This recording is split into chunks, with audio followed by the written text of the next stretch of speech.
Welcome to Burlap Teachers. Enjoy the video. In this video, I will explain how to remove an Alfa Romeo Giulietta headlight.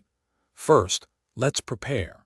You will need a few essential tools, such as various Torx screwdrivers and a 10mm socket. Always prioritize safety by parking your car on a flat, stable surface and turning off the engine completely. Once ready, open the bonnet to gain initial access to the headlight area. Next, we need to carefully detach the front bumper to access the headlight unit. Begin by removing the 4 Torx screws positioned along the top of the bumper, visible once the bonnet is open. Then, move to the wheel arches. You will find several Torx bolts securing the liner and bumper on each side. Finally, check underneath the car for any remaining bolts holding the bumper in place.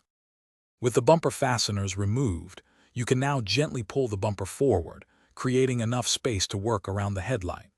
You will then see 3 main bolts holding the headlight assembly itself. Unscrew these bolts.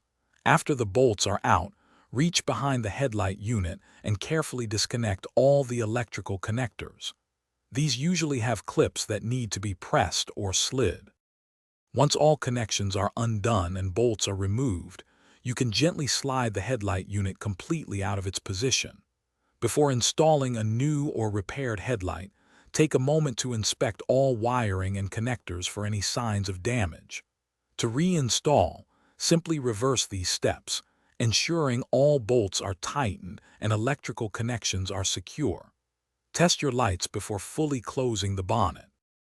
Thanks for watching. Consider subscribing if this video helped you.